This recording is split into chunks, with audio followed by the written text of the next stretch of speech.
السلام عليكم. الفيديو ده مهم لأي صاحب business، مدرب أو خبير أو استشاري بيقدّم services أو بيقدّم coaching أو بيقدّم أي نوع من أنواع الخدمات لأي حد حاليًا، freelancer بيقدّم services لأي حد من الناس في السوق حاليًا. الفيديو ده من أهم الفيديوز اللي أنت المفروض تتفرّج عليها، لإن أنت لو أنت كنت بتعاني قبل كده من إنّك مش بييجي لك عُملا بشكل مستمر، مش عارف تعمل إيه عشان تبيع الخدمات بتاعتك، مش بييجي لك المبيعات اللي أنت فعلًا تستحقها، مش عارف تبيع بالسعر اللي أنت تستحقه، مش عارف تستمر على إنّك تحقق تدفُّق عُملا بشكل مستمر شهريًا، الفيديو ده الفيديو اللي هيحل لك كل المشاكل وهيجاوب لك على معظم الأسئلة. هاحاول بقدر الإمكان إن أنا أجاوب على معظم الأسئلة اللي بعض الناس بتشتكي منها في السوق وفي الmarket عشان أوصّلك للي أنت عايزه. قبل أي حاجة خلّيني أقول لك أنا مين وليه لازم تسمع لي، وده حاجة بالضرورة عشان برضه تعرف إن أنت الشخص اللي بيكلمك مش هاوي ومش أول مرّة يعمل حاجة زي كده. أنا اسمي عبد الله، أنا مهندس معماري، وبقى لي في الmarketing والsales حوالي قرب ال9 سنين تقريبًا لغاية دلوقتي، وساعدنا أكتر من يعني حاليًا اشتغلنا مع ناس في أكتر من 80 مجال، نوصّلهم لأكتر من طبعًا مش كلّهم أكيد وصلوا لل100,000 كل واحد على حسب المجهود والdedication بتاعه، بس في ناس كتير جدًا ساعدناهم يوصلوا لأكتر من 100,000 شهريًا وممكن في أوقات أقل من شهر كمان. في ناس عندنا clients وصلوا ل130,000 في خلال 125,000 مش هاكون دقيق، في خلال 10 أيام و20 يوم. في ناس عملت 100,000 في 10 أيام، في ناس عملت حاجة و60,000 في 10 أيام وهكذا. في عندنا case studies كتير، ممكن تشوف الcase studies دي من الفيديو، من الlink اللي تحت الفيديو ده. فالفيديو ده مش هيبقى scripted بأي شكل من الأشكال. الفيديو ده أنا بfree flow مع الكاميرا وباتكلم مع الناس بحيث إن أنا أقدر أوصّل لهم الvalue الحقيقية بتاعتي والحاجة اللي أنا فعلًا واثق إن هي هتوصّلك للنتايج اللي أنت عايزها. الفيديو ده هيوصّلك وهيفهمك لفكرة إيه الconcept الحقيقي بتاع الmaking money online، إزاي أعمل فلوس online عامةً، لإن أنا كنت من الناس دي في يوم من الأيام، وهدفي إن أنا أساعدك توصل سواء لو أنت ده أول دولار ليك أو لو أنت حد عايز يتوسّع في الbusiness. الconcept ده ثابت وده من أهم الconcepts لازم تكون عارفها عشان تنجح في الbusiness in general يعني. طبعًا هدفي من حاجة زي كده إن أنا أدّيك أكبر قيمة ممكنة عشان توصل للنتايج اللي أنت عايزها في الbusiness بتاعك، ده رقم 1. رقم 2 هدفي إن أنا أنشر العلم من باب زكاة العلم لوجه الله سبحانه وتعالى. حاجات من الconcepts دي جزء كبير منها أنا بادرسها أصلًا في الpaid sessions بتاعتنا مع الcoaches اللي عندنا، بس طبعًا في extra support وفي حاجات إحنا بنعملها لهم تسهل عليهم الشغل وبتخلّيهم يوصلوا لنتايج أسرع وهكذا. فمش منطقي إن أنا أنزّل نفس الحاجات اللي الناس بتدفع لي فيها فلوس ببلاش، بس ولكن أنا باحاول أدّيك أكبر value أقدر أدّيها ممكنة بحيث إن هي توصّلك للنتايج اللي أنت عايزها.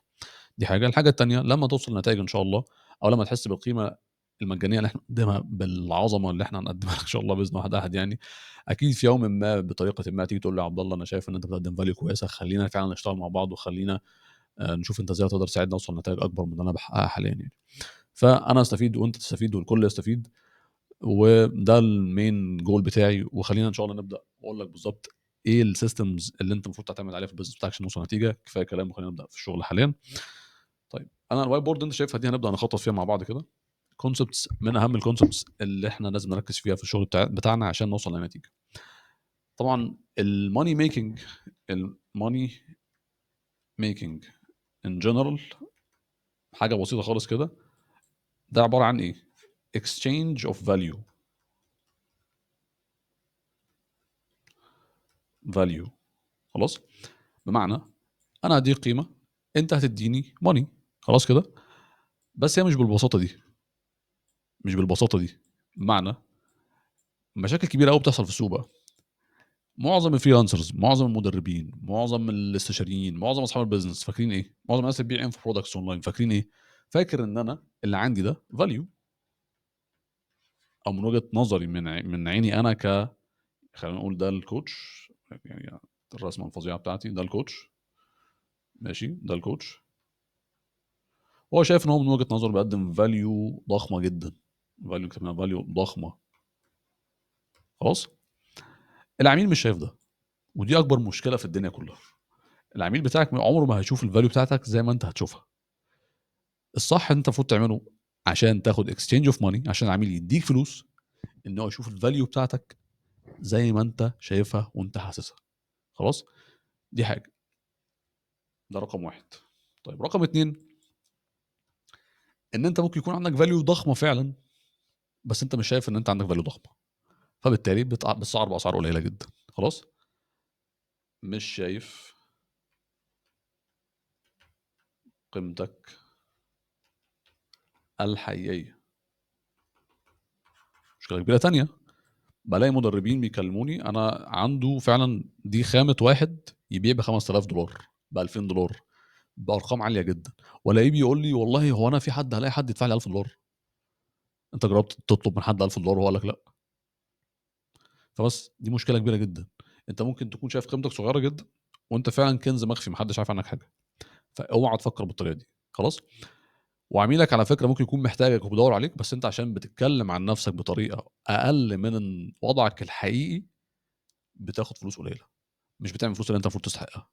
كونسبتس بسيطه جدا. دايما عندي مقوله مشهوره قوي وناس كتير ان شاء الله يعني محتاجه تعرفها: البيع والماركتينج ما هو الا، يعني خلينا نقول ببساطه كده، اكتر الناس اللي بتعمل فلوس في البيزنس هي اكتر ناس متقنه للبيسكس بتاعه الماركتينج، اكتر ناس متقنه للاساسيات بتاعه الماركتينج.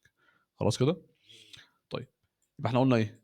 العميل ممكن يكون مش شايف الفاليو الضخمه بتاعتك فمش هديك فاليو في مقابل الماني اللي انت اللي هو هدفع انت، مش هديك ماني سوري في مقابل الفاليو اللي انت بتقدمها له، او انت نفسك مش شايف قيمتك الحقيقيه. خلاص. فانت مش يعني مش هتطلب الرقم اللي انت فعلا تستحقه. خلاص. دي اول كام مشكله. طيب ندخل بقى في المشاكل التكنيكال. يعني دي مشكله انت المفروض يعني دي كده على جنب لازم نحلها. خلاص. لان انت زي ما قلت لك لو انت مش شايف ان انت الفاليو اللي بتقدمها ضخمه والعميل شايفها صغيره مش هشتري، ولو انت شايف ان قيمتك الكبيره الحقيقيه صغيره العميل مش هيشتري. طب تعالى ندخل في شويه حلول كده سريعه للموضوع ده. خلاص. انا لو انا شايف الفاليو بتاعتي ضخمه والعميل مش شايفها كبيره، يبقى انا عندي مشكله فين؟ في المسج. يعني انا كل ده هيتفسر بطريقه ابسط لما افهمك الكونسيبت نفسه. دي شويه بس اساسيات كده لازم تكون عارفها عشان تبقى ضامن ان انت فاهم الحاجه الكبيره اللي هشرحها لك كمان شويه. خلاص. يبقى انا عندي مشكله في المسجنج. لو انت مش عارف يعني ايه مسجنج فهتفهم كمان شويه. المسجنج ده هو الطريقه اللي العميل بيشوفني بيها. دي حاجه مهمه جدا. الانطباع اللي العميل بياخده عني لما يلاقيني بسوق اي كل كلمه بقولها في السوق بتاعي، العميل بيفكر فيها ازاي. ده المسجنج ببساطه كده. خلاص. لو انا نفسي بقى مش شايف ان انا استحق القيمه اللي المفروض العميل يدفعها لي، يبقى دي مشكله في العقليه في المايند سيت. خلاص. وده 90% من الناس اللي موجوده في السوق حاليا بتعاني منه. مش قادر اقول لك كم حد قال لي انا استحق فلوس كتير جدا بس لغايه دلوقتي في ناس عيال بشوفهم عن بتقلب لفظ كده في احترامنا طبعا الناس كلها عارفه فوق دماغنا، بس في ناس اقل مني في الخبره واقل مني في المجهود بيعملوا فلوس اكتر مني. طب ده ليه؟ ده لانك انت مش عايز تاخد خطوه انك يعني بكل ثقه كده ان انا استحق الرقم ده فهطلع بيه. طب المشكله الثالثه بقى، دي مشكله ثالثه. انت بيكون قيمتك اصلا انت فاكرها جميله جدا وهي صغيره قوي. خلاص. فاكر قيمتك كبيره وهي في الحقيقه في الواقع صغيره جدا، او مش هتغير تغيير فظيع في حياه العميل، ومسعرها مثلا بمليون دولار بسعر كبير جدا سعر ضخم، وبتبيع بسعر ضخم سعر عالي. فبالتالي انت محدش من الناس بتقول لك ايه ده كتير مش هدفع، ايه ده كتير مش هشترك، فبتضطر تقعد تنزل في اسعارك تنزل في اسعارك تنزل في اسعارك، وبالتالي محدش بيشترك معاك. وناس كتير جدا بتعمل الموضوع ده. خلاص. طب دي مشكله في الايه؟ في المايند سيت وفي حاجه اسمها البرسبشن الادراك بتاعي. خلاص. البرسبشن هنكتب كده البرسبشن. خلاص. طيب دي انتل طبعا انا برتجل فدي المشاكل العامه اللي احنا بنواجهها حاليا. خلاص. ممكن واحنا شغالين يطلع لنا مشكله ثالثه، بس دول المين كونسبتس اللي هيخلوا اي حد المفروض يجيب فلوس ما يجيبش فلوس دلوقتي، او اي حد المفروض يبيع بسعر عالي ما يجيبش ما يبيعش باسعار عاليه دلوقتي. خلاص. ده اكبر ثلاث اسباب حاليا. وانا شغال اكيد وانا بستحضر وانا بستطرد معاك كده اكيد هيطلع لنا سبب كمان. طب دول نابعين ليه؟ يعني ده يعني ماشي جميل يا عبد الله الكونسبت دي حلوه جدا. انا المفروض بقى ايه اللي احطه في مخي عشان ابقى عايز اجيب فلوس، اجيب عايز اجيب عملاء، اجيب عايز ابيع عايز اظهر كويس اعمل بيرسونال براند حاجه كلها عايز اعملها اعمل ايه؟ تعال اقول لك. كل ده بيصب في الكونسبت او في المعادله المهمه دي اللي بتحل لك كل المشاكل دي. خلاص. اول حاجه ان انا يبقى عندي ترافيك. ترافيك، وانا ساطر في كل نقطه من دول هنفسرها تفسير محترم دلوقتي. خليك معايا، لو انت مش فاهم الكلام ده هنفهمه خلاص. ترافيك بلس يبقى عندي ايه؟ كونفرجن ميكانيزم. مصطلحات برضو ضخمه كده، ما تخافش، كل ده هيتفهم وهيتشرح، موضوع بسيط جدا. كونفرجن ميكانيزم او وسيله تحويل. خلاص. يكون عندي اوفر قوي، حاجه تستحق ان الناس تدفع فيها. خلاص كده. ببساطه الترافيك ده اللي هو العيون او الانتباه بتاع الناس، او العدد، يعني عدد الناس والانتباه بتاعهم الاثنين مع بعض، دي حاجه ودي حاجه. الكونفرجن ميكانيزم ده وسيله التحويل، وسيله التحويل. والاوفر احنا اتكلمنا فيها، قلنا الحاجه اللي انت هتبيعها او العرض بتاعك. العرض طبعا مش معناه ديسكاونت، عرض بمعنى ان انا ببيع الحاجه اللي العميل هيديني فيها فلوس في مقابل القيمه اللي هو هياخدها. الثلاث حاجات دول اكبر ثلاث حاجات لازم تكون مركز عليهم عشان نحل بقى كل المشاكل بتاعت ان العميل مش شايف المايند سيت والحاجات دي كلها. خلاص. ممكن نضيف كمان المسج بتاعتي، يبقى اربع حاجات. المسج بتاعتي. خلاص. تعال نمسك واحده واحده من دول بقى ونبدا ان ايه يعني، نشوف الميكس بتاع كل حاجه من دول عامل ازاي. يعني نشوف الميكس بتاع الترافيك والمسج هيطلع لنا ايه، كونفرجن، يعني نجمعهم كده مع بعض ونشوف النتيجه النهائيه، او نشوف المشاكل اللي بتتفرع منها الحاجات دي كلها هتخليك مش هتجيب فلوس. مهم يبقى عندك الوعي ده عشان وانت شغال تبقى عارف ايه السبب اللي بيخليني انا في انهي مرحله دلوقتي وما بجيبش فلوس ليه. ايه اللي مانعني ان انا اوصل اللي انا عايزه؟ ايه اللي مانعني ان انا اتوسع؟ ممكن يبقى حاجه من الحاجات دي هي اللي منعك انك توسع. وفي الاخر انت وانت بتشغل وانت بتفكر مثلا ابني فانل او اعمل حاجه، ما هو المشكله مش في الفانل مثلا، اعمل محتوى زياده والمشكله مش في محتوى زياده. فخلينا نفهم مع بعض الحاجات دي كلها. انا ازاي بجيب ترافيك؟ يعني تعالى نمسك ترافيك لوحدها كده ونتكلم فيها شويه. ترافيك، انا ازاي بجيب ترافيك اصلا؟ ترافيك انا بجيب انتباه ازاي؟ بان انا بطلع اتكلم. والترافيك والمسج مع بعض ليهم ارتباط مهم يعني، مع بعضيهم. يعني المسج بتاعتك او الرساله، المسج هي الرساله التسويقيه. بس كده، رساله تسويقيه او الماركتنج مسج، اسمها ماركتنج مسج بتاعتك. بس كده. ليه؟ لان الترافيك قلنا متفرع لانتباه، انتباه الناس، ومتفرع ليه عدد، العدد. طيب تعال نشوف احنا فين دلوقتي. ناس كتير تقول لك ايه، عندها البرسبشن ده ان انا لازم يبقى عندي عدد كبير جدا من المتابعين عشان اجيب فلوس، ومش بالضروره صح. ما انت ممكن يكون عندك عدد كبير جدا من الناس غلط. يعني تخيل انت معايا دلوقتي، دخلت اوضه فيها 100,000 مهندس، ورفعت ايدك قلت يا جماعه الدكتور ارفع ايده، ايه اللي هيجيلك؟ محدش هيسمع لك. خلاص.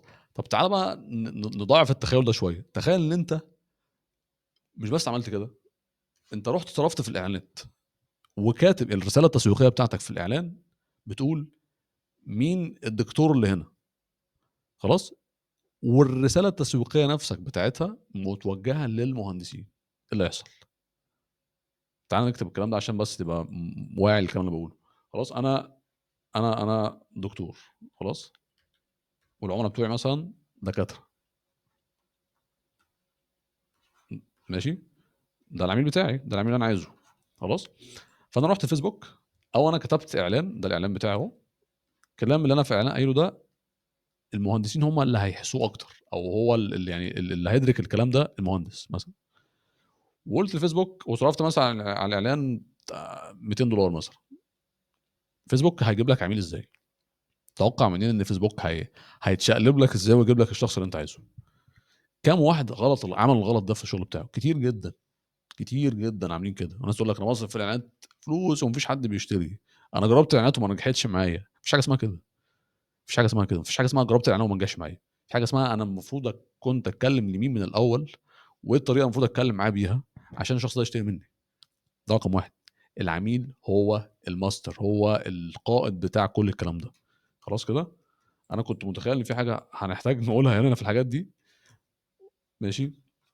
ودي مشكله كبيره من ضمن المشاكل برضو، عدم عدم خلينا اقولها بمصطلح محدش يعرف ينساه، الانصياع للسوق او لرغبه العميل او لاحتياج العميل، رغبه او احتياج العميل. الانصياع من هنا مش معنى ان انا اعمل الحاجه اللي العميل عايزها، يعني مش معنى ان انا عميل يقول لي اديني $50 فاديله، هو مش ابني فالعلم بالشيء يعني. وده مش قصدي حاجه يعني، بس انا بافور في الامثله عشان تفهموا الفكره. يعني عميل مثلا عايز فيتشر مهم جدا، فاقوم رايح انا عشان عبد الله قال لي الانصياع رغبه العميل، فاقوم رايح انا سايب البيزنس بتاعي ومركز في الفيتشر. لا، مش ده الكلام. الانصياع بمعنى في التسويق بتاعي اتكلم للحاجه اللي العميل عايزها، مش افلو عكس التيار. مش اعمل حاجه العميل مش عايزها اقول هو الناس مش عايزه تشتري مني ليه، ده العملاء كلهم وحشين والناس. غلط، غلط، غلط كبير جدا. خلاص، نرجع بقى للموضوع بتاعنا، العدد. خلاص، والرساله التسويقيه. يبقى انا عشان انجح محتاج ايه؟ محتاج اتكلم للعدد الصح بالرساله الصح عشان اشد انتباههم. خلاص، يبقى العدد الصح، الرساله التسويقيه الصح، ماشي. والعدد كده كده هيجي مع الاستمراريه، مع الاعلانات، مع المحتوى اللي انت بتعمله، عشان اشد انتباه الناس اللي فعلا عايزه تشترك معايا، العملاء الحقيقيين، العملاء اللي فعلا انا عايزهم. لان انا ممكن اكون بقول اي كلام وما بجيبش نوعيه العملاء اللي عايزها، والكلام بتاعي مش اي كلام، مش بقلل من انت الكلام اللي بتقوله، بس اي كلام بمعنى ان انا بقول حاجه العميل مش عايز يسمعها، وبقول وانا ما بجيبش عملاء ليه. ده المشكله، او ما حدش بيتفرج على الفيديوهات بتاعتي ليه. ما هو دي برضه قصه تانية، المحتوى. سيبنا من جانب الاعلانات، انا عشان ناس تشوفني محتاج اعمل محتوى، محتاج اعمل اعلانات، احنا متفقين على كده. طيب، الاقي نفسي ايه بقى اما الاقي مع الاستمراريه. انا مثلا قعدت، طبعا عشان المحتوى بياخد وقت، فقعدت 5 اشهر 6 اشهر سنه بنزل محتوى وما بجيبش عدد العملاء اللي انا عايزه، والناس مش بتسمع كلامي، ومحدش بيشترك معايا، واللي بيجي حتى مش عايز يدفع الفلوس اللي انا بجيبها. يبقى انا اكيد في حاجه غلط في الرساله التسويقيه بتاعتي، اكيد في حاجه غلط بقولها مش بعرف اشد انتباه الناس الصح بيها. يبقى اقوم رايح عامل ايه؟ دايما 90% من حل المشاكل في كل النقاط اللي احنا هنتكلم فيها دي كمان شويه، هو ان انا نكتب كده، ده كده ايه عنوان: 90% من حل مشاكلك كصاحب بزنس في انك تعمل ماركت ريسيرش. ماشي، وماركت ريسيرش بايه بقى؟ بالطريقه الصحيحه. 100 خط تحت الطريقه الصحيحه، لان في ناس كتير قوي بتروح تقول لي انا هعمل صوت اناليسيس. يا جماعه الصوت اناليسيس مش بتعمل في ده، مش هنا. الحاجات دي اكاديميك كونسبشوال ماركت ريسيرش سيستم، مش بيتعمل للناس دي، بيتعمل للشركات الكبيره جدا اللي عندها عدد عملاء ضخم، والعدد العملاء الضخم ده بفئات كتير ويعني قصص. مش صوت اناليسيس لحد فريلانسر عايز يجيب اول عميل ليه، او مثلا حد خبير اوريدي عنده 50,000 فولور، 100,000 فولور، بيعمل $50,000 في الشهر، عايز يجيب عملاء اكتر. مش ده بقى، ما تعملش صوت مش ده مش ده اللي انت محتاج تعمله. انت محتاج ماركت ريسيرش الحقيقي يعرفك مشاعر العميل. هتقول يا عبد الله انا بقدم، انا جرافيك ديزاينر، انا مدرب اي حاجه، مدرب ثقه بالنفس، انا انا مهندس سيارات وعندي عملاء ببيع لهم بي تو بي. ايه مشاعر العميل؟ مشاعر العميل اهم شعور في هم شعورين مهمين جدا لازم يكون عندك علم بيهم: الالم، خلاص، و البليجر، يعني او المتعه، بليجر. بيقول لك الناس تدخل على السوشيال ميديا عشان تجين بليجر اند افويد بين. افويد بين يعني ابعد عن الالم، وجين بليجر ان انا استمتع. البليجر ده هيجيله لما يحقق نجاح، الالم ده هيجيله لان هو دلوقتي بيعاني من مشكله عايز لها حل.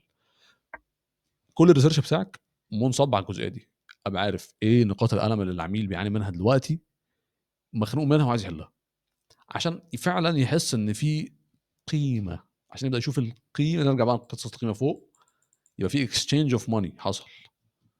ما هو مش هيديني فلوس الا لما يفهم القيمه بتاعتي. هيفهم القيمه بتاعتي منين وهو مش عارف اذا كان هو عنده الم اصلا ولا لا، واذا كان انت الشخص اللي هيطلعه من الالم ده ولا لا. لازم انت كصاحب بزنس تعرف ايه المعاناه اللي العميل بيحس بيها دلوقتي، عشان امنع المعاناه دي ان هي تحصل. فلما العميل يشوف ان انا بمنع المعاناه ان هي تحصل، يشوف ان انا الحل الوحيد اللي مستعد يستثمر معاه عشان يحل مشاكله. هو يعرف ان انت مميز لما تقول له انا اسرع واحد هيحل لك مشاكلك. الجمله دي اكتبها. هيعرف ان انك مميز لما تبقى انت اسرع واحد بتحل له المشاكل بتاعته. خلاص كده، نرجع تاني الجزئيه اللي احنا كنا فيها. خلاص، يبقى احنا قلنا الالم والبليجر. لازم تعمل ريسيرش كويس قوي عن ليه العميل بيعاني من ايه، الحاجه اللي مخليه يعاني. طب الناس التانية بتحل المشاكل ازاي بتاعه المنافسين بتوعك بيقدموا مشاكل ازاي. ده كله هنجيله في الحته بتاعه بناء الاوفر بتاعك عشان الناس تهتم. على العموم نرجع تاني للنقطه اللي احنا كنا بنتكلم فيها. خلاص، فالانتباه والعدد. قلنا لازم اتكلم برساله التسويقيه الصح بالطريقه الصح. طبعا حته الرساله التسويقيه دي هنجي لها دلوقتي حالا، لان ده الخطوه المنطقيه الجايه عشان تبقى فاهم ازاي اشد انتباه الناس اللي فعلا مهتمه تتكلم معايا او تشترك معايا.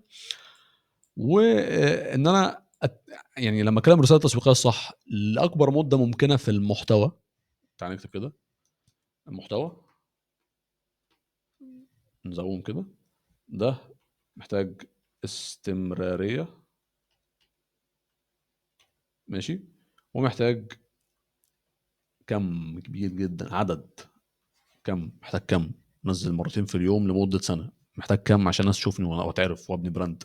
خلاص، دي حاجة. الحاجة التانية الإعلانات،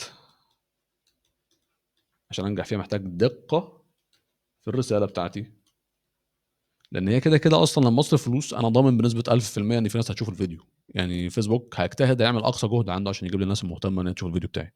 خلاص كده، فأنا محتاج دقة في الرسالة التسويقية بتاعتي عشان أجيب نوعية العملاء اللي فعلا محتاجهم، عشان نجيب نوعيه العملاء عشان فيسبوك اسهل على فيسبوك ان هو، او لو انا بعمل اي وات ايفر، يوتيوب، فيسبوك ادز، تيك توك، انستجرام، وات ايفر البلاتفورم، عشان يبقى عندي دقه في نوعيه الناس اللي هتدخل معايا. فانا ممكن اصرف واقول لي ما انا ما جاليش نوعيه العملاء اللي انا عايزها. ما انت اكيد في مشكله عندك في الرساله التسويقيه بتاعتك. خلاص. وميزه الاعلانات ان هي قصيره المدى، بقدر اثبت بسرعه اذا كنت هنجح ولا لا. المحتوى عشان اثبت يعني ان انا هنجح او لا بحتاج مده وبحتاج اتكلم مع عملاء كتير. طبعا كل واحد فيهم ليه مميزات على اللونج تيرم. طبعا المحتوى هو اللي بيكسب على المدى الطويل، دائما دائما هو اللي بيكسبني، يمكن حتى هو اللي بيخلي الاعلانات تنجح كمان. بس ده على اللونج تيرم لما تستمر. ما تستمرش شهرين وتقول انا عملت محتوى وما جابليش نتيجه، ما انت مش هيجيلك عملاء. انت لازم تكون جاد في الموضوع ده، لازم تكون مستمر باستمراريه عاليه عشان توصل للنتيجه اللي انت عايزها. سواء كنت وات ايفر نوع البيزنس اللي انت بتقدمه، وات ايفر اندستري انت شغال فيها، وات ايفر القيمه اللي انت بتقدمها، وات ايفر السعر اللي انت بتبيع بيه. خلاص كده، ده كونسبتس عامه تنفع لكل الناس. انا هدفي كان ان انا اساعد اكبر فئه ممكنه ان هي توصل للنتائج اللي هي عايزاها. ده كده جانب الترافيك. انا محتاج عدد. يعني تخيل معايا كده، انت عندك العدد الصحيح من اجمالي عدد العملاء اللي انت محتاجهم يشوفوا الحاجه اللي انت بتقدمها، ومعاك النوعيه الصح. يبقى العدد والنوعيه بتاعت الناس اللي فعلا مؤهله عشان تشترك معاك في حاجه زي كده.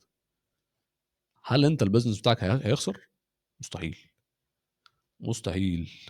خلاص. مشكله تانية، انك ممكن تكون بتقدم قيمه رائعه.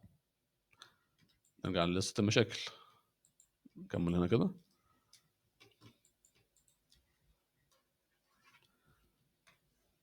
قيمه رائعه بدون عيون. قيمه رائعه من غير ترافيك. تقدم احسن اكل في الدنيا وفاتح مطعم في محل في مكان فاضي ما حدش يعرف هو فين. طب تعمل ايه؟ كل اللي انت المفروض تعمله انك تعمل محتوى اكتر، تعرف الناس عن الحاجه اللي انت بتقدمها. الكونسبت سهله جدا، الموضوع سهل.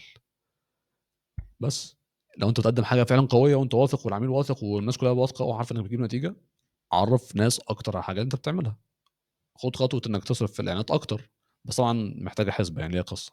عشان بس ما حدش يقول لي عبد الله انت قلت لي اصرف في الاعلانات وما نجحتش. في حاجات كتير قوي كمان شويه هنجيلها، لازم تكون انت متقنها قبل ما تعمل خطوه الاعلانات دي. خلاص. فانت لو فاتح مطعم قوي، انا طبعا مش بتكلم عن مطاعم عموما، انا هنا مش بتكلم عن مطاعم، بس لو انت فاتح مطعم في شارع فاضي مفيش حد بيمر فيه، فانت بالتالي هتخسر كتير لان مفيش حد عارف جوده الاكل بتاعتك. فعشان تطلع من المشكله دي لازم تعمل ايه؟ تعرف ناس اكتر عن الحاجه اللي انت بتقدمها. خلاص كده، نرجع تاني سريعا للقصه بتاعت الترافيك. خلاص، ده قصه الترافيك حاليا. ده كده انت تعرف كل حاجه عن، انت تعرف اكتر من 90% من المنافسين بتوعك عن مين الناس اللي المفروض تشوف الحاجه اللي انا بقدمها، او ازاي اجيب عيون على الحاجه اللي انا بقدمها. نيجي بقى لجانب الرساله التسويقيه، لان ده برضو يعني 90% من المشاكل مشاكل زي مثلًا أنا بانزّل محتوى وما حدش بيقدّر الحاجة اللي أنا باقدّمها، مشاكل زي أنا بادّي قيمة عالية جدًا وما حدش فاهم أنا باقول إيه، كل ده ليه علاقة بالmessage. بابيع بسعر قليل، الbrand بتاعي مستمر في محتوى بقى لي سنتين 3 وما عملتش brand أو ما فيش حد يعرف عني حاجة، message، كل ده message. يعني إيه message؟ ببساطة هي كلمة هي يعني تفسيرها المنطقي التعريف العادي جدًا الرقمي الرخم النظري، الرسالة التسويقية. أيوه، يعني إيه الكلام ده برضه؟ الرسالة التسويقية من الآخر كده الانطباع. أمّا أقول message يعني انطباع. الانطباع. خلاص؟ اللي عميلك بياخده، الانطباع اللي عميلك بياخده عنك لمّا يشوف منّك فيديو، لمّا يشوف منّك محتوى، لمّا يدخل معاك في مكالمة بيعية، لمّا يشوف منّك webinar، الانطباع. فأنت لازم بقى عشان تنجح في الأونلاين تخلّي كل الانطباعات بتاعة العملا بنسبة أكبر نسبة ممكنة، بنسبة 80% تخلّيها انطباعات إيجابية. كده يبقى في انطباعات سلبية، لإن أكيد في واحد مثلًا هابُص عليها دلوقتي أقول مش هيعجبه النضارة اللي لابسها، مش هيعجبه الإضاءة اللي ورايا، مش هيعجبه إن الفيديو طويل. في ناس يعني هتزهق منّي في كذا حاجة، وده لازم تبقى أوكي معاك، يعني لازم يبقى الموضوع ده عادي جدًا، خلاص؟ لازم تبقى بنسبة 80% إيجابية. يعني إيه انطباع إيجابي؟ أبقى حلو وأمور وباقول كلام حلو، ده جانب منها، لكن خلّيني أفهّمك يعني إيه انطباع مقنع. في حاجة اسمها انطباع إيجابي، في حاجة اسمها انطباع مقنع، يعني عميل يدفع لي فلوس لمّا يشوفه. لو أنا باصوّر الفيديو ده، أنا كعبد الله باكلمك أهو، باصوّر الفيديو ده في المطبخ وفي قماشة ورا متقطّعة وأنا لابس لبس مش مضبوط وشعري منحكش ومش باصوّر في المكان اللي أنا باصوّر فيه ده ولا صارف على الإضاءة والكلام ده كلّه، كنت هتقعد تكمّل الفيديو للآخر لغاية هنا؟ ما أعتقدش. كنت هتسمع لي أصلًا لأول 10 ثواني؟ ما أعتقدش. طَب أنت كمّلت الفيديو ليه؟ أولًا حسّيت إن في قيمة، ثانيًا يعني أنت كنتش تعرفني في بداية الفيديو ده، ولكن لمّا وصلت للمرحلة دي إيه اللي حسّيته؟ يعني إيه اللي خلّاك توصل للمرحلة دي أصلًا؟ نسبة كبيرة من إن أنت وصلت للمرحلة دي إنّك خدت عني انطباع مقنع. خلاص؟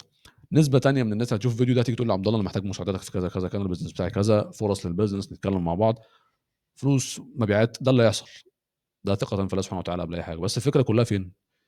إن الحاجة اللي هيأدّي لحاجة زي كده إنّك تبقى عندك انطباع، ده السبب الرئيسي اللي هينجّحك. خلاص؟ دي أحد الأسباب اللي إحنا بناخدها بعد ما نتوكّل على الله سبحانه وتعالى.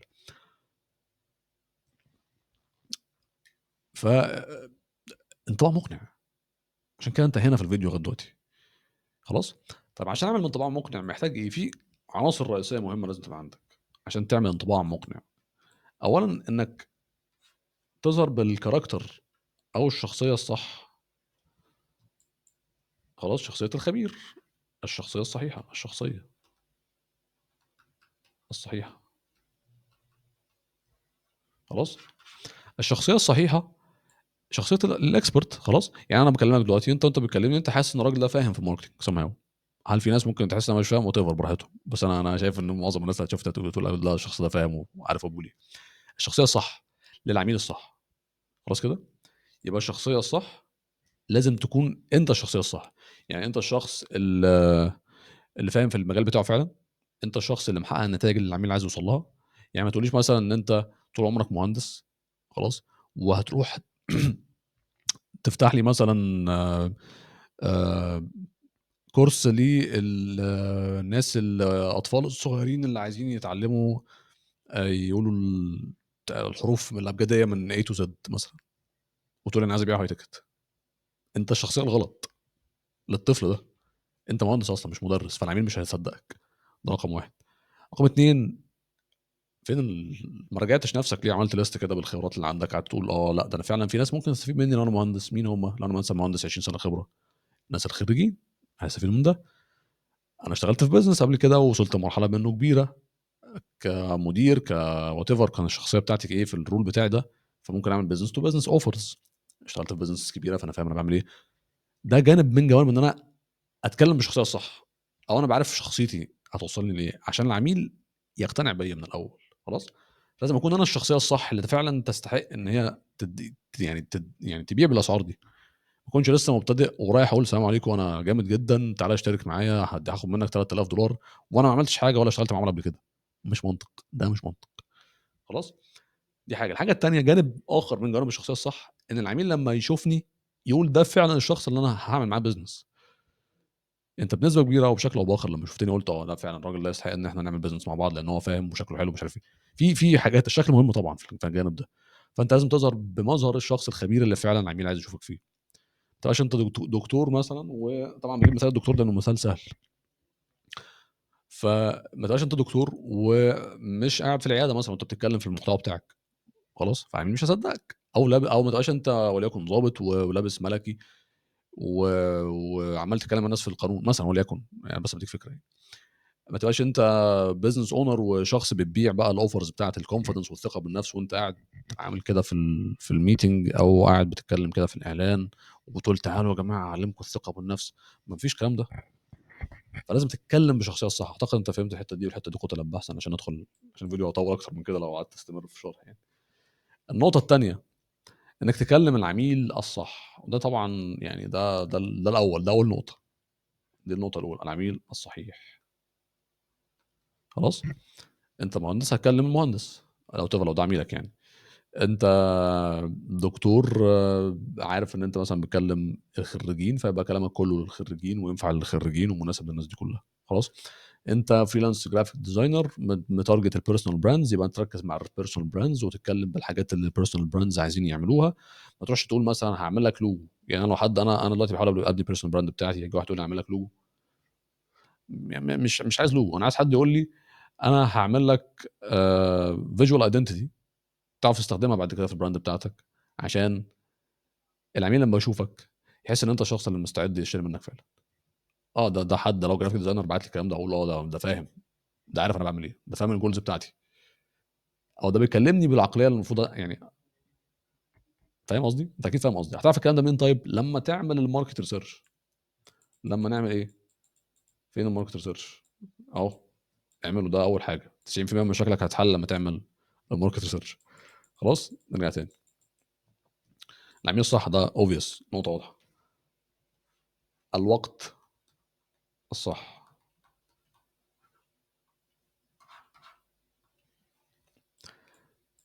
عشان العميل يقتنع باللي انا بقدمه لازم اكلمه في الوقت الصح. يعني ايه؟ يعني انا دلوقتي مثلا وليكن جينا في وقت الكورونا. خلاص. ليه مبيعات الكمامات في الكورونا مهوله مليارات؟ ليه مبيعات في امريكا التويلت بيبر، الورق بتاع اللي بيتحط في الحمامات ده، ليه زادت جدا، عملوا مليارات في الوقت ده؟ لانه باعوا في الوقت الصح. بس اتكلموا للناس صح في الوقت الصح. الناس كلها تعبانه وعايزين كمامه عشان كورونا، فمبيعات الشركه زادت لانها اتكلمت في الوقت الصح. فانت حاول تشوف البيريود اللي العميل بتاعك بيمر بيها حاليا هو محتاج في ايه. يعني عبد الله حاليا، لو انت بتتكلم معايا مثلا، طبعا بغششكوا يعني، عبد الله حاليا في الوقت ده بيحاول يبني البراند بتاعته. فلو انت فيديو اديتور مثلا، او لو انت حد من بتوع الفيجوال ايدنتيتي او كده، فرصه حلوه قوي تبعت لحد زي بيحاول يبني البراند بتاعته في الوقت ده. فلازم افكر في الحته دي. الوقت ده ايه اللي بيحصل فيه الشخص ده او الانفلونسر ده؟ لو انا العميل بتاعي يعني، لو انت عميلك انفلونسر، بيعمل ايه؟ بيبني البراند بتاعته. فاكيد هو محتاج فيديو اديتور مثلا. اكيد هو محتاج حد يساعده في ان هو يبني فانل كونفرجن مثلا وليكن. اكيد محتاج نوع من انواع السيرفيسز. ده الفكره، ده عندك برضه نفس الكلام. عميلك مثلا ضروري هو شخص وليكن، ولذلك الاوفرز بتاعت تي او تي مثلا بتبيع على طول، دايما بتبيع. طب ليه بتبيع؟ لان التوقيت بتاع المدرب اللي بقى مدرب، هو خلاص بقى مدرب، بقى لايف كوتش، بقى كوتش مثلا سيرتيفايد من اي كريديتيشن. خلاص. عايز يعرف يعمل منهج تدريبي، فده الوقت الصح بتاعه. فلازم اتكلم بالرساله للناس اللي، لو انت شخص خدت الشهاده بتاعه الكريديتيشن بتاعك وعايز تعرف ازاي تعمل منهج تدريبي، شايف الرساله دي عامله ازاي؟ انا بكلم شخص في وقت معين، تعال اشترك معايا، انا هساعدك تعمل رساله قويه جدا، او هساعدك تعمل مثلا منهج تدريبي محترم عشان تعرف تبيعه للعملاء بتوعك، او انت لسه مخلص الاكريديتيشن بتاعك او خدت الكريدت بتاعتك، السيرتيفيكت بتاعتك مثلا من اي مكان. وقت لازم تبقى شغال دماغك شغال في الحاجات دي. قيس على كل ده بقى. يعني انا كلام هنا عام مش على مدربين بس، كلام هنا لكل سيرفيس في الحياه. المتجوزين مثلا او الشخص اللي لسه حديث الزواج محتاجين ايه؟ محتاجين عفش، محتاجين يشطبوا شقه، محتاجين كده. فلو انا شخص بتاع مثلا ببيع اثاث، الرساله التسويقيه بتاعتي هتبقى ايه؟ لو انت هتتجوز قريب فانا عامل عرض الناس اللي هيتجوزوا قريب اشترك معايا في العرض ده، اللي بتاع مثلا اوضه النوم بدل ما هي ب 50 انا اعملها ب 25، اعملها ب 30، اعملها وات ايفر السعر ايه. خلاص. الوقت، فكر في الوقت في الرساله بتاعتك، ده مهم. خلاص. النقطه اللي بعد كده احنا قلنا الشخصيه الصح، العميل الصح، في الوقت الصح، المكان، المكان الصح. يا الله على المكان. شفت مثل اللي بيقول لك ما تروحش تبيع الميه في حاره السقايين؟ هتبيع الميه في مكان اللي الناس كلها بتبيع فيه ميه؟ ده صح؟ ده مش صح، ده مش منطق، مش منطق خالص. طب ايه المنطق؟ اروح ابيع الميه للناس اللي محتاجه فيه ميه فعلا. خلاص. ليه عربيه الفول اللي قدام الجامعه بتكسب؟ حد فكر في الكونسبت ده لو انت بتتابعني من مصر يعني. بتكسب لان الناس بتبذل مجهود، فبتبذل مجهود فطلع جعان، في بذل المجهود في جوع في عطش، ففي فرصه ليا انا كحد هبيع او ليا كصاحب بزنس ان انا اخد فلوس من المكان ده. المكان ده اعمل ترانزاكشن في اكسشينج اوف فاليو. نرجع للكونسبت اللي في الاول كنا بنتكلم فيه، في اكسشينج اوف فاليو هنا حصل. لان مجرد بس ان انا اتبعت ايه كونسبت واحد، كونسبت واحد بس، المكان. خلاص. ايه تاني؟ امثله تانية، خليني اديك مثال سريع. لو انا رحت مثلا فتحت مطعم جنب جيم، المكان هيفرق. الناس عملت مجهود وبالتالي انا طالع عايز اكل، عايز كالوريز، عايز اكل، جعان، هدفع فلوس، في اكسشينج اوف فاليو. فالمكان بيفرق جدا جدا جدا. خلاص. طب هتقول لي على السوشيال ميديا انا مكان اظهر فين؟ روح في المكان اللي العميل بتاعك قاعد فيه. يعني مثلا ما يبقاش الشباب العميل بتاعك شباب وتروح تنزل على لينكدين وتقول انا الناس مش عايز يجي لي عملاء ليه؟ روح، لا، روح نزل على تيك توك، روح نزل على انستجرام. خلاص. نفس الكلام. هو ده قصه المكان، ده القصه بتاع المكان. مهم جدا جدا جدا جدا لكل انواع البيزنس. خلاص كده. هنقول الشخصيه الصح، المكان الصح. طبعا المكان دي نفس الكلام بتاع الدكتور بقى، المثال بتاع الدكتور والعياده والقصص دي. انا محامي بصور في المطبخ، وصباح الفل، مين هيصدقني؟ انا محامي مش لابس بدله، يعني انا بتكلم عن الشخصيه هنا. التصديق هيبقى اقل، ولذلك معظم المحامين هتلاقيه بيدرس لايك محامي، يعني بيلبس لبس محامي. الضابط بيلبس لبس الضابط، العامل بيلبس لبس العامل، وهكذا، عشان تعرف ان هو عامل. فده جانب من جوانب التصديق في العقل اللاواعي بتاعنا. لو الشخص بني ادم عادي كده لابس بيجامه مش هتعرف تحدده، مش هتعرف هو مين وبيعمل ايه. لكن لما تلاقيه لابس لبس الضابط، فجاه كده الهيبه تحصل وتصدق هو بيعمل ايه وكده. تلاقيه لابس لبس الدكتور، بتقتنع ان الشخص ده لا ده فاهم هو بيعمل ايه. لابس مثلا الخوذه بتاعه المهندس، لا يعني فجاه في نوع من انواع الريسبكت بيحصل، في نوع من انواع الايه، ان انا خلاص انا عارف ان الشخص ده ادركت عنه ادراك معين، فبالتالي اعرف اميز هو بيعمل ايه او بيقدم ايه. فده الانتباه ده عشان تحصل على انتباه عميلك. ولذلك يا جماعه الانطباع متسق، بس عشان احنا ممكن يكون ضغطنا هنا قوي، متسق بالترافيك، بالانتباه. انطباع متسق بالانتباه، فده جزء مهم جدا جدا. خلاص. نرجع تاني. قلنا شخص، العميل، الشخصيه، المكان، الكلام، الكلام الصح.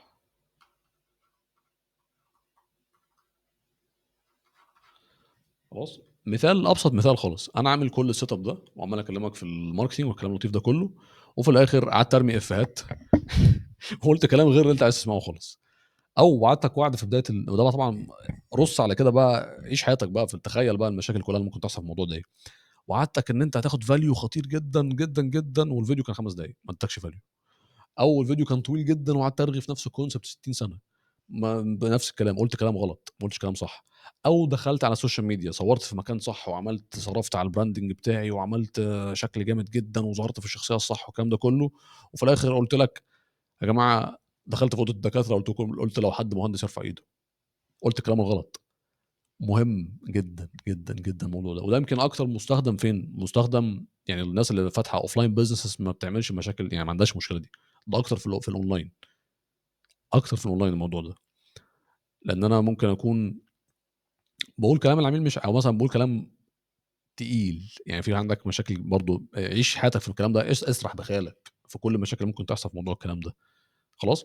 ممكن اقول كلام العميل ما يستحملوش، زي مثلا انا وليكن لايف كوتش او حد بعيد عن لايف كوتش، انا مدرب نفسي، اخصائي نفسي، بقول للعميل لو انت يعني مثلًا عندك تروما يعني في حد يقول كده في الإعلان مثلًا، أو لو أنت مثلًا بتعاني من ضعف يعني مين هيحب يسمع إن هو بيعاني من ضعف؟ حتى لو هو عنده ضعف، مين هيحب يسمع كده؟ فأنت ما تقولش الكلام اللي يوجع، ما تفكّرش العميل مش بأحزانه يعني، خلاص؟ في الmarketing إحنا عايزين نشد انتباه العميل، مش عايزين نقول له كلام يبعده عني، حتى لو هو عارف إن الكلام اللي باقوله ده حقيقي، خلاص؟ الكلام الصح مهم. قيس على كده بقى كل الservices، كل الbusinesses، كل الcoaches، كل الindustries اللي في العالم، ده الconcepts الأساسية لازم تكون عارفها عشان تنجح في أي business أنت شغال فيه. لازم تركّز تركيز تام وكامل في الكلام اللي باقوله لك ده، عشان توصل للي أنت عايزه، خلاص كده؟ دول يمكن أهم حاجتين لازم تكون عندك، عشان كده استطردنا فيهم جامد. دول أكتر حاجتين لازم تركّز فيهم من البداية، لإن دول لو فيهم مشاكل لا الoffer بتاعك هينفع، لا الحاجة اللي أنت بتقدّمها الناس هتشتريها، ولا وسيلة التحويل بتاعتك هتشتغل لإنّك بتقول الكلام الغلط أو عامل حاجة غلط في الmessage بتاعتك. طيب تعالَ نتكلّم كلام سريع كده عن طبعًا بقية الحاجات التانية الconversion mechanism، ودي حاجة بسيطة خالص. خلّينا ناخدهم بالترتيب. طبعًا لمّا يبقى عندك traffic ويبقى عندك message أكيد هيبقى عندك حاجة بتبيعها يعني، الoffer بتاعك، خلاص؟ بكل بساطة أنا عشان بس ما أعقّدلكش الموضوع، لإن الoffer ده فيه حاجات كتير جدًا وآلِك شرموزي وناس كتير بتتكلّم فيه مش عارف إيه، ومعادلة الoffer الفظيع والحاجات دي كلّها.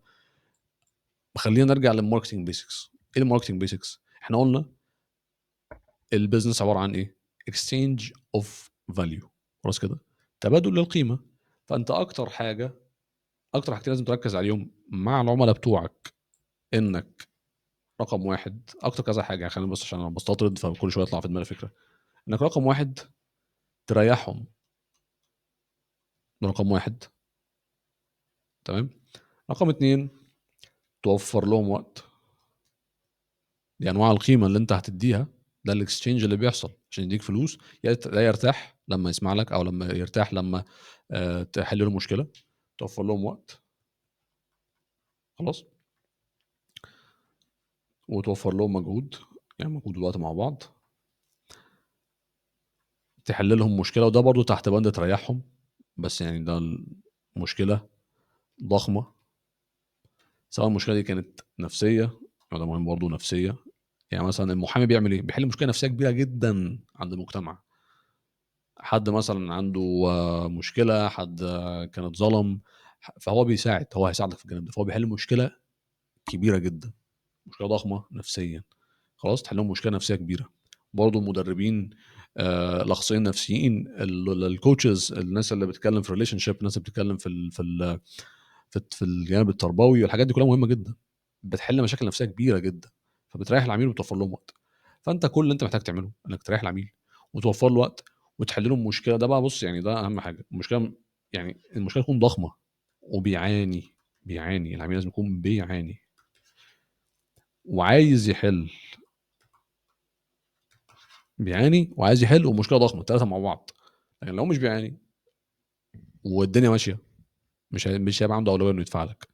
لو المشكلة مش ضخمة، مش هيبقى عايز يدفع لك دلوقتي، ومش عايز يحل. يعني مثلًا هل المشكلة بالنسبة للعميل مثلًا آآ يعني هو واقف على الطريق الصحراوي والكاوتشات بتاعة العربية بتاعته بايظة ومش عارف يتحرك؟ اسأل نفسك هل عميلك كده دلوقتي؟ لو عميلك مش كده دلوقتي فغالبًا أنت بتخسر فلوس، أو بتسوّق لشخص مش محتاجك أصلًا، خلاص؟ أو نقي الشخص اللي محتاج الحاجة زي كده، نقي الناس دي. ده العميل بتاعك اللي هيدفع لك لمّا يقتنع بالحاجة اللي أنت بتقدمها، ولمّا يعني ده القصة كلها. خلّي بقى الoffer بتاعك يعمل كده. الموضوع بسيط خالص. يعني ما تعملش بقى العرض السحري الفظيع اللي بقى مثلًا تقدّم 300 ساعة قيمة للعميل بتاعك في الكورسات بتاعتك لو أنت بتقدّم كورسات، تعمل خدمات أنت over أوي عن المنافسين بتوعك. ده حَل بالطريقة الغلط، ده حَل بالطريقة الغلط. إن أنا مثلًا أعمل خدمة أكبر بكتير أوي من المفروض أستحقها وأبيعها بسعر قليل عشان أجيب فلوس ده غلط، ده عقلية غير صحيحة بتاتًا، هتخسّرك مش هتكسّبك، وهتفضل طول عمرك شغّال في الساقية، وده غلط مش صح، وهتقلل قيمتك مع الوقت، عمرك ما هتوصل للمستوى اللي أنت عايزه في المبيعات بتاعتك، خلاص؟ فأنت مهم تعمل ال3 حاجات دول بس. الoffer بتاعك ميك شور ان هو يريح عميلك باي طريقه كانت. رقم 2 توفر لهم وقت او مجهود، تعملها اسرع. السرعه مهمه جدا. السرعه تعملها اسرع من اي منافس عندك، توصل عميلك لاسرع نتيجه في اسرع وقت باسرع طريقه باسهل طريقه. خلاص. تحل لهم مشكله ضخمه نفسيه يكون العميل بيعاني منها ويكون فعلا عايز يحلها. خلاص كده. لو عملت الحاجات دي يبقى انت عملت الاوفر الرائع اللي مفيش حد في السوق بيقدمه. تمام. طيب لو انت بقى عملت ترافيك محترم، مسج خيالي، اوفر رائع، وجيت ما عملتش وسيله تحويل. يعني انت بقى انا عبد الله وبنزل محتوى كتير جدا، وما تعرفش ان انا عندي عملاء، ما وريتكش مثلا، ما عملتش فيديو بايع حاولت ابيع لك الحاجه اللي انا بقدمها، مش هتعرف ان انا بقدم حاجه اصلا ومش هتهتم. خلاص.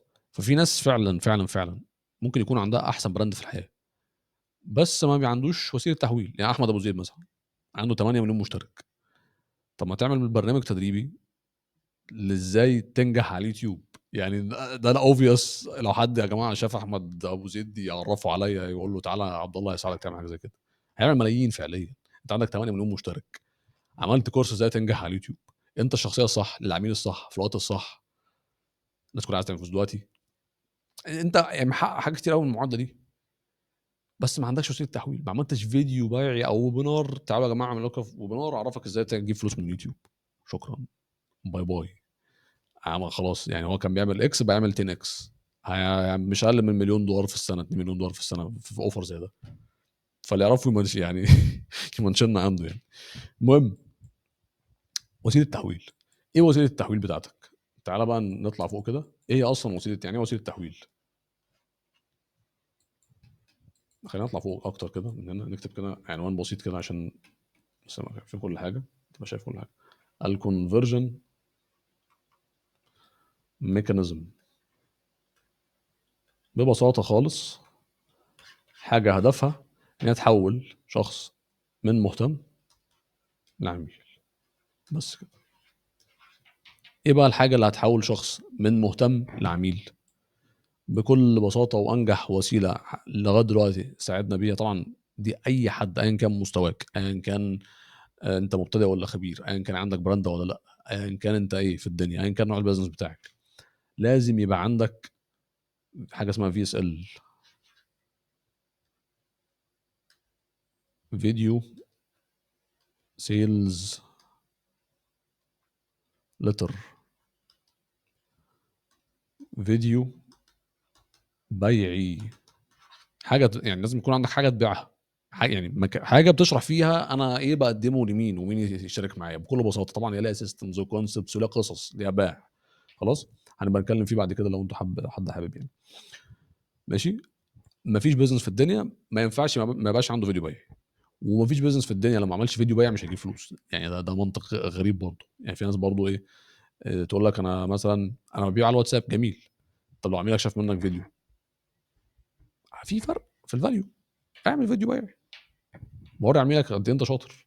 ايه اسهل وسيله توري بيها عميلك ان انت شاطر؟ تعمل له فيديو وتوريه ان انت شاطر. بس يعني ده القصه كلها.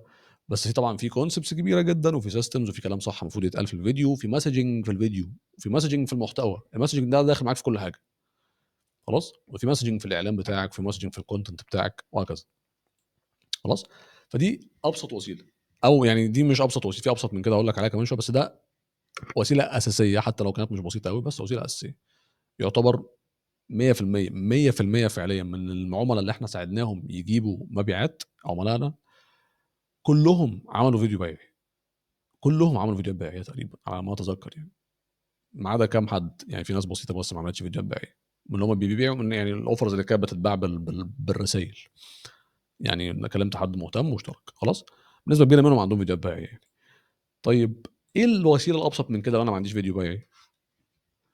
خلي بالك هتلاقي انا بقول جمله بعدها كلمه بيعي او بيعيه، لان هي تحويليه. القصه كلها انا بحول ناس مهتمه لعملاء. ما انا جبت ناس مهتمه من الترافيك، عندي ناس شدت انتباه ناس كتير، وعملت اوفر قوي، فاضل ان انا ايه احولهم يشتركوا بقى. ما انت ما عندكش وسيله تحويل هتجيب فلوس ازاي؟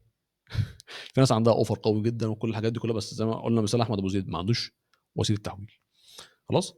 نروح على الفيديو السيلز كول، المكالمه البيعيه.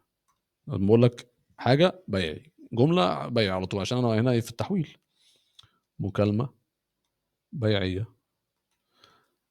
فكر كده في اي نوع من انواع البيزنس اللي في الحياه، اي نوع من انواع البيزنس ممكن تتخيله، بنسبه 100% في مكالمه بيعيه، في كول، في انتراكشن بيحصل ما بينك وبين العميل بتاعك عشان يحس بالفاليو اللي انت بتقدمها.